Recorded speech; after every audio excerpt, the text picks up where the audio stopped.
കൂട്ടുകാരെ, 10ാം ക്ലാസ്സിലെ ഹിസ്റ്ററിയിലെ പുതിയ പുസ്തകത്തിലെ സ്വാതന്ത്ര്യത്തിനായുള്ള ബഹുജന മുന്നേറ്റം എന്ന 6ാമത്തെ ചാപ്റ്ററിൻ്റെ 2 ഭാഗങ്ങൾ നമ്മൾ ഇതിനു മുമ്പ് വീഡിയോ ചെയ്തിട്ടുണ്ട്. അതിൻ്റെ 3ാമത്തെ ഭാഗമാണ് ഇത്.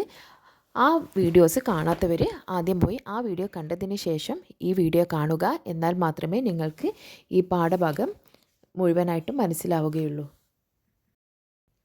ലാഹോർ സമ്മേളനം എന്ന വഴിത്തിരിവ്.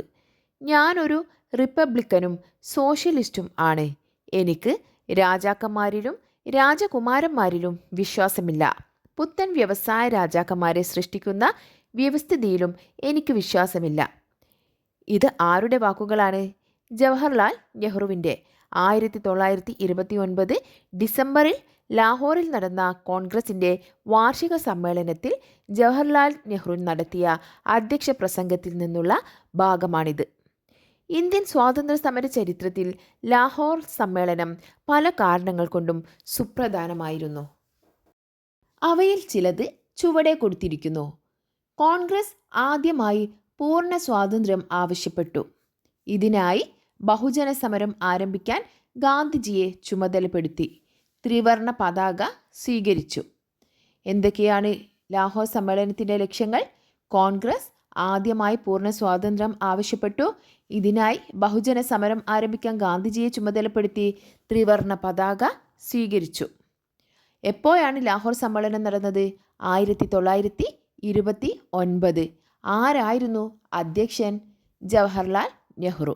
ജവഹർലാൽ നെഹ്റു ആയിരുന്നു 1929 ലാഹോർ സമ്മേളനത്തിൻ്റെ അധ്യക്ഷൻ. ഇനി ഇവിടെ ഒരു കോളത്തിൽ കൊടുത്തത് എന്താണെന്ന് നമുക്ക് വായിച്ചു നോക്കാം. സ്വാതന്ത്ര്യത്തിന് മുമ്പ് സ്വാതന്ത്ര്യ ദിനാഘോഷം. ലാഹോർ സമ്മേളന തീരുമാനപ്രകാരം 1930 ജനുവരി 26 ഇന്ത്യ മുഴുവനും സ്വാതന്ത്ര്യ ദിനമായി ആഘോഷിച്ചു. ഗ്രാമങ്ങളിലും നഗരങ്ങളിലും ഒരേ സമയം യോഗങ്ങൾ ചേർന്ന് സ്വാതന്ത്ര്യ പ്രഖ്യാപനം നടത്തി. ദേശീയ പതാക ഉയർത്തിയും ദേശഭക്തി ഗാനങ്ങൾ ആലപിച്ചും ജനം സ്വാതന്ത്ര്യ ദിനാഘോഷത്തിൽ പങ്കാളികളായി. ചർക്കയിൽ നൂൽപ്പ്, മദ്യനിരോധന പ്രവർത്തനങ്ങൾ, ഹിന്ദു മുസ്ലിം ഐക്യപ്രചരണം എന്നിവയും ഇതിൻ്റെ ഭാഗമായി നടന്നു. തുടർന്നുള്ള വർഷങ്ങളിലും ജനുവരി 26 സ്വാതന്ത്ര്യദിനമായി ആഘോഷിച്ചു. സ്വാതന്ത്ര്യാനന്തരം റിപ്പബ്ലിക് ദിനമായി ജനുവരി 26 തിരഞ്ഞെടുത്തത് ഈ പശ്ചാത്തലത്തിലാണ്. എങ്ങനെയായിരുന്നു സ്വാതന്ത്ര്യത്തിന് മുമ്പുള്ള സ്വാതന്ത്ര്യദിനാഘോഷത്തിൽ ജനങ്ങൾ പങ്കാളികളായത്? ദേശീയ പതാക ഉയർത്തി ദേശഭക്തി ഗാനങ്ങൾ ആലപിച്ചു. അതുപോലെ ചർക്കയിൽ നൂൽപ്പ്, മദ്യനിരോധന പ്രവർത്തനങ്ങൾ, ഹിന്ദു മുസ്ലിം ഐക്യപ്രചരണം എന്നിവയും നടന്നു. ദണ്ഡിയിലെ കടലിരമ്പം. ലാഹോർ സമ്മേളന തീരുമാനപ്രകാരം പൂർണ്ണ സ്വാതന്ത്ര്യം നേടുക എന്ന ലക്ഷ്യവുമായി ഒരു ബഹുജന സമരം തുടങ്ങാൻ ഗാന്ധിജിയെ ചുമതലപ്പെടുത്തിയിരുന്നു.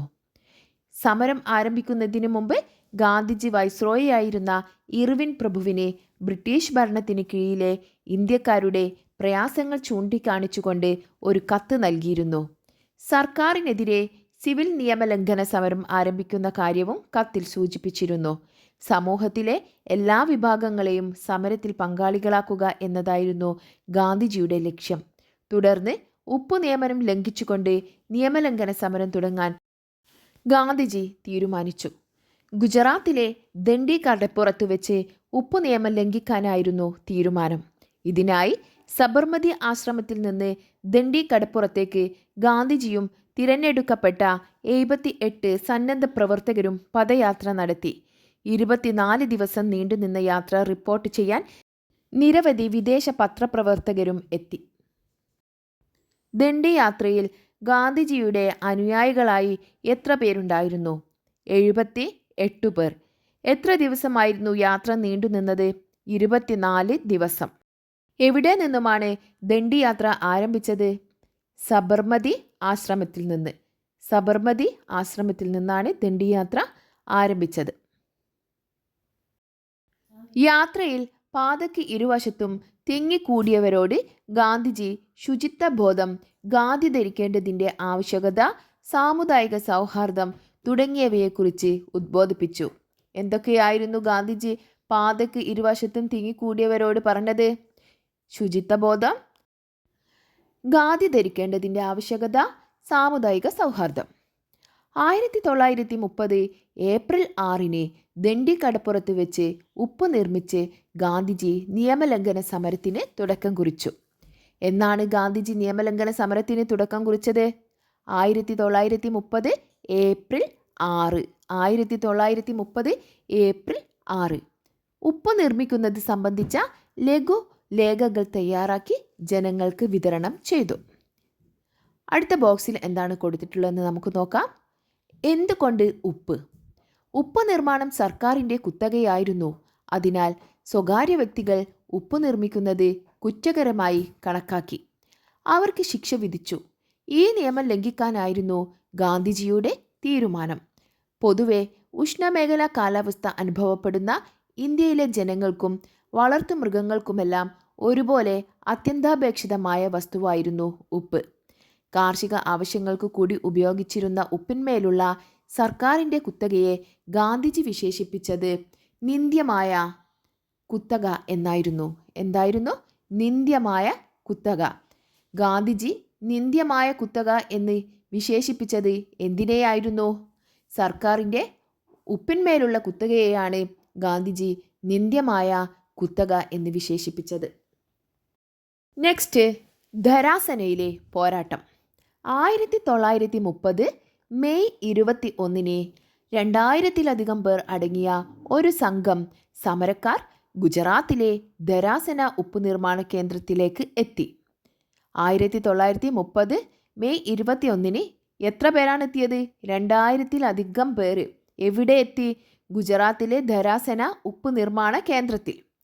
അവർ അടുത്തെത്തിയതോടെ പോലീസ് സേന പാഞ്ഞെടുത്ത് ഇരുമ്പു കഷ്ണങ്ങൾ ഘടിപ്പിച്ച ലാത്തികൾ ഉപയോഗിച്ച് സമരക്കാർ നിലത്ത് വീഴുന്നതുവരെ മർദ്ദിച്ചു.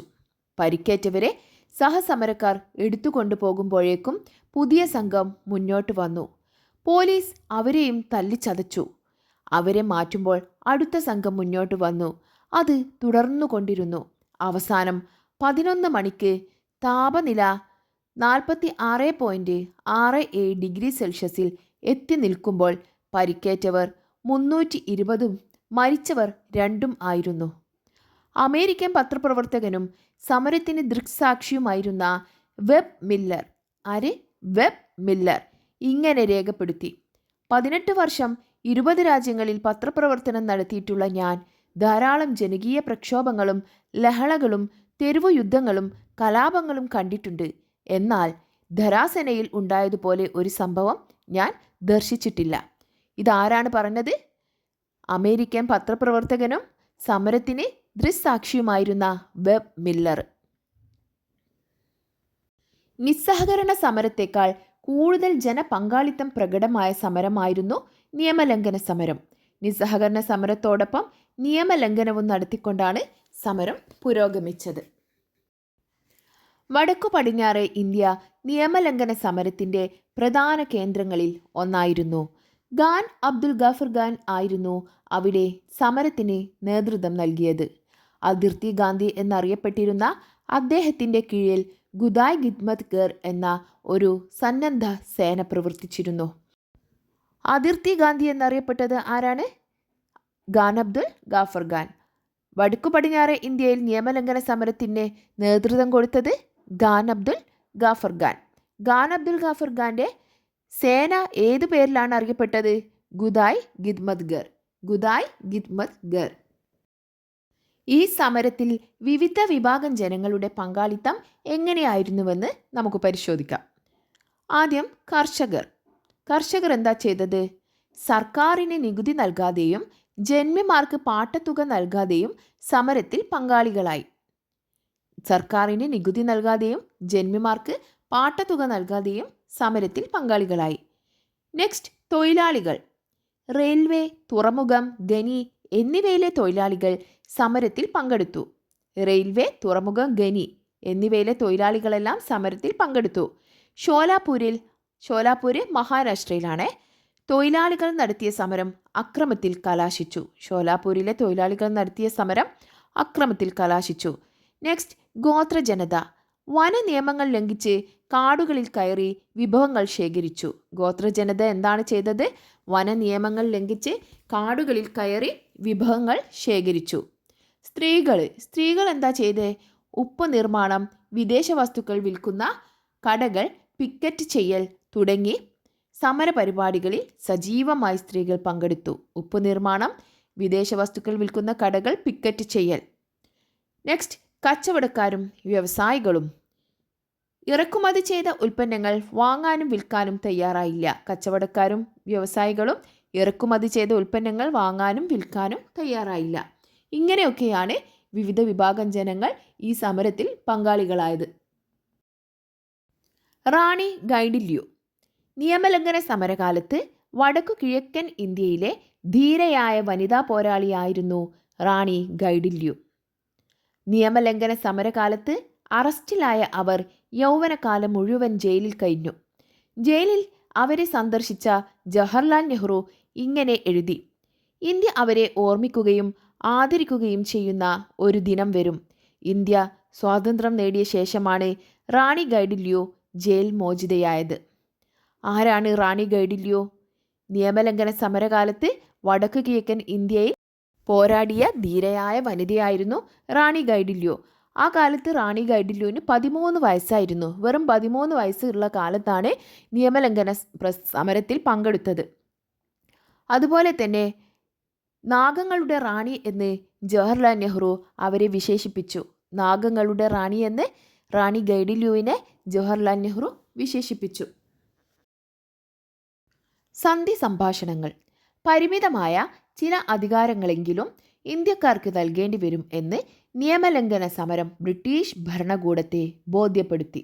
ഇതിനായി ചില കൂടിയാലോചനകൾ ലണ്ടനിൽ നടന്നു. ഈ കൂടിയാലോചനകൾ വട്ടമേശ സമ്മേളനങ്ങൾ എന്നറിയപ്പെടുന്നു. 1930 നടന്ന ആദ്യ സമ്മേളനത്തിൽ കോൺഗ്രസ് പങ്കെടുത്തില്ല. ഈ പശ്ചാത്തലത്തിൽ നിയമലംഘന സമരം അവസാനിപ്പിക്കാനും രണ്ടാമത്തെ സമ്മേളനത്തിൽ കോൺഗ്രസ് പ്രതിനിധിയെ പങ്കെടുപ്പിക്കാനും ഗവൺമെൻറ് ശ്രമം ആരംഭിച്ചു. ഇതിൻ്റെ ഭാഗമായി ഒപ്പുവെച്ച ഉടമ്പടിയായിരുന്നു ഗാന്ധി ഇർവിൻ ഉടമ്പടി. 1931 മാർച്ച് 5 ഒപ്പുവെച്ച ഈ ഉടമ്പടി പ്രകാരം നിയമലംഘന സമരം നിർത്തിവെച്ചു. ഗാന്ധിജി രണ്ടാമത്തെ വട്ടമേശ സമ്മേളനത്തിൽ പങ്കെടുത്തു. എന്നാൽ രണ്ടാം വട്ടമേശ സമ്മേളനം നിഷ്ഫലമായി അവസാനിച്ചു. മൂന്നാമത്തെ വട്ടമേശ സമ്മേളനം കോൺഗ്രസ് ബഹിഷ്കരിക്കുകയുണ്ടായി. എത്ര വട്ടമേശ സമ്മേളനങ്ങളാണ് നടന്നത്? 3 വട്ടമേശ സമ്മേളനങ്ങളാണ് നടന്നത്. ഇതിൽ രണ്ടാമത്തെ വട്ടമേശ സമ്മേളനത്തിലാണ് ഗാന്ധിജി പങ്കെടുത്തത്. 1931 മാർച്ച് 5 ഒപ്പുവെച്ച ഉടമ്പടിയായിരുന്നു ഗാന്ധി ഇർവിൻ ഉടമ്പടി. 1931 മാർച്ച് 5 ഒപ്പുവെച്ച ഉടമ്പടിയാണ് ഗാന്ധി ഇർവിൻ ഉടമ്പടി. ഏതൊക്കെ വർഷങ്ങളിലാണ് വട്ടമേശ സമ്മേളനങ്ങൾ നടന്നത്? ഒന്നാം വട്ടമേശ സമ്മേളനം 1930, രണ്ടാമത്തേത് 1931, മൂന്നാമത്തേത് 1932. 3 വട്ടമേശ സമ്മേളനങ്ങളും പങ്കെടുത്ത ഒരു വ്യക്തിയാണ് നമ്മുടെ ഡോക്ടർ BR അംബേദ്കർ. സായുധ വഴിയിലെ പോരാട്ടം.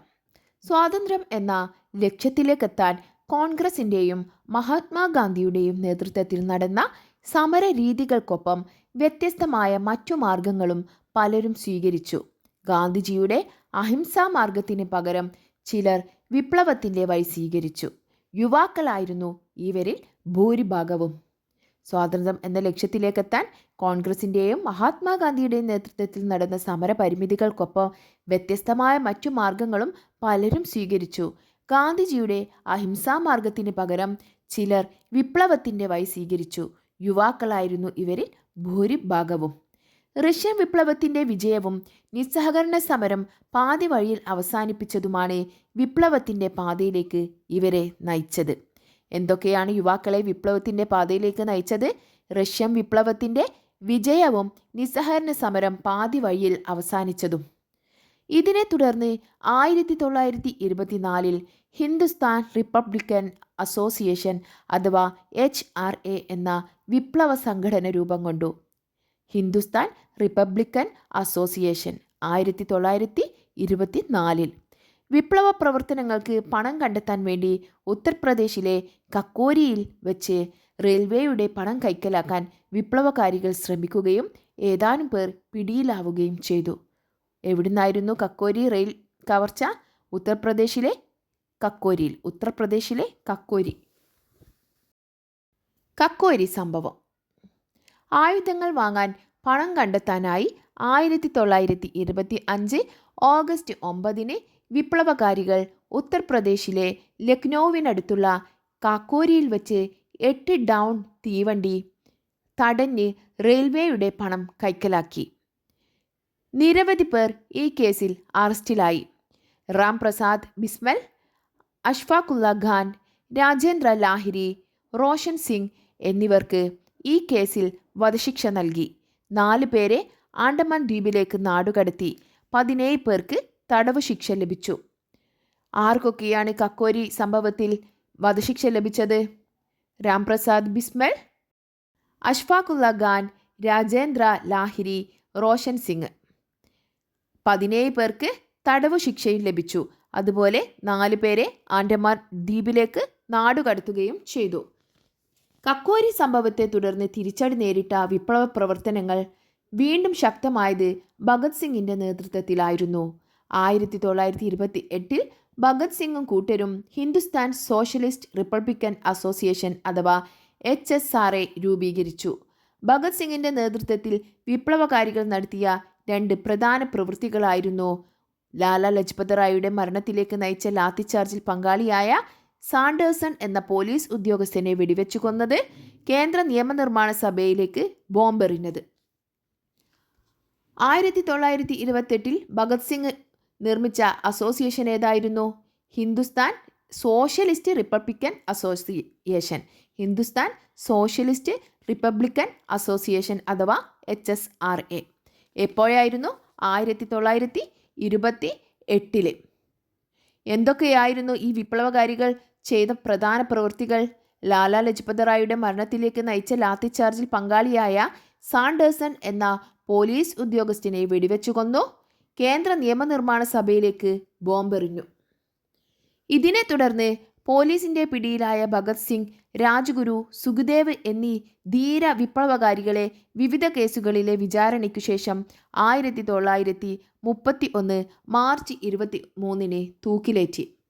ആരൊക്കെയാണ് തൂക്കിലേറ്റിയത്? ഭഗത് സിംഗ്, രാജ്ഗുരു, സുഖ്ദേവ്.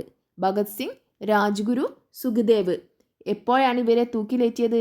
1931 മാർച്ച് 23. 1931 മാർച്ച് 23.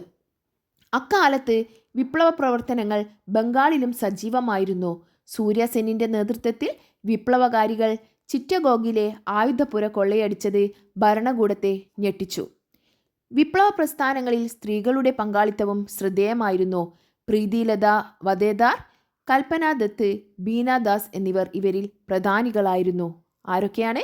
പ്രീതിലത വദേദാർ, കൽപ്പന ദത്ത്, ബീന ദാസ്. ഭഗത് സിംഗിൻ്റെ ആഹ്വാനം. 1931 യുവ രാഷ്ട്രീയ പ്രവർത്തകർക്കുള്ള സന്ദേശത്തിൽ ഭഗത് സിംഗ് ഇങ്ങനെ പറഞ്ഞു: ഫലത്തിൽ ഞാനൊരു ഭീകരവാദിയായാണ് പ്രവർത്തിച്ചത്. എന്നാൽ ഞാനൊരു ഭീകരവാദിയല്ല. എനിക്ക് സമാഹരിക്കാവുന്ന മുഴുവൻ ശക്തിയുമെടുത്ത് ഞാൻ പ്രഖ്യാപിക്കുന്നു, ഞാൻ ഒരു ഭീകരപ്രവർത്തകനല്ല. ഒരു പക്ഷേ എൻ്റെ രാഷ്ട്രീയ പ്രവർത്തനത്തിൻ്റെ തുടക്കത്തിൽ കുറച്ചു നാളൊഴിച്ച് ഞാൻ അങ്ങനെ ആയിരുന്നിട്ടില്ല. അത്തരം രീതികളിലൂടെ നമുക്ക് ഒരു നേട്ടവും കൈവരിക്കാനില്ലെന്ന് എനിക്ക് ഉറപ്പുണ്ട്. മതവർഗീയത ദേശീയ പ്രസ്ഥാനത്തിനും രാഷ്ട്രത്തിനും നേരെ ഉയർത്തുന്ന അപകടത്തെപ്പറ്റിയും ഭഗത് സിംഗ് ബോധവാനായിരുന്നു. കോളനിവൽക്കരണം പോലെ തന്നെ അപകടകരമാണ് മതവർഗീയതയെന്ന് അദ്ദേഹം ഓർമ്മിപ്പിച്ചു. കോളനിവൽക്കരണം പോലെ തന്നെ അപകടമാണ് മതവർഗീയതയെന്ന് അദ്ദേഹം ഓർമ്മിപ്പിച്ചു. Congress socialist party. 1917 റഷ്യൻ വിപ്ലവത്തിൻ്റെ വിജയവും സോഷ്യലിസ്റ്റ് ആശയങ്ങളുടെ പ്രചാരണവും കോൺഗ്രസ് സോഷ്യലിസ്റ്റ് പാർട്ടിയുടെ രൂപീകരണത്തിലേക്ക് നയിച്ചു. കോൺഗ്രസിനുള്ളിൽ തന്നെയുള്ള സോഷ്യലിസ്റ്റ് ആശയങ്ങളോട് ആഭിമുഖ്യമുള്ളവർ ചേർന്നായിരുന്നു CSP രൂപീകരിച്ചത്. ജയപ്രകാശ് നാരായൺ ആയിരുന്നു ആദ്യത്തെ സെക്രട്ടറി. മുതലാളിത്തത്തെയും ജന്മിത്തത്തെയും എതിർത്ത് ഒരു സോഷ്യലിസ്റ്റ് സമൂഹം സ്ഥാപിക്കലായിരുന്നു പാർട്ടിയുടെ ലക്ഷ്യം. കർഷകരെയും തൊഴിലാളികളെയും സംഘടിപ്പിച്ചുകൊണ്ട് അവരുടെ പ്രശ്നങ്ങൾ ചർച്ചയാക്കാൻ കോൺഗ്രസ് സോഷ്യലിസ്റ്റ് പാർട്ടിക്ക് കഴിഞ്ഞു. കോൺഗ്രസ് സോഷ്യലിസ്റ്റ് പാർട്ടിയുടെ രൂപീകരണത്തിലേക്ക് നയിച്ച കാരണങ്ങൾ എന്തൊക്കെയായിരുന്നു? 1917 റഷ്യൻ വിപ്ലവത്തിൻ്റെ വിജയം, സോഷ്യലിസ്റ്റ് ആശയങ്ങളുടെ പ്രചാരണം. ഇവ രണ്ടുമായിരുന്നു കോൺഗ്രസ് സോഷ്യലിസ്റ്റ് പാർട്ടി ഉണ്ടാകാനുള്ള കാരണം. ഇത്രയുമാണ് ഈ വീഡിയോയിൽ ഉൾപ്പെടുത്തിയിരിക്കുന്നത്. ഇത് 3ാമത്തെ ഭാഗമാണ്. ഇനി ഈ ചാപ്റ്ററിൻ്റെ 4ാമത്തെ ഭാഗം പെട്ടെന്ന് അപ്ലോഡ് ചെയ്യുന്നതായിരിക്കും. അതുപോലെ തന്നെ ഇതിൻ്റെ മുമ്പുള്ള 2 ഭാഗങ്ങളും കാണാത്തവർ അത് ഒന്ന് കണ്ടതിന് ശേഷം ഈ വീഡിയോ കാണാൻ ശ്രമിക്കുക. എന്നാലേ ഈ പാഠത്തിൻ്റെ തുടർച്ചയായിട്ട് നമുക്ക് കിട്ടുകയുള്ളൂ. Thanks for watching.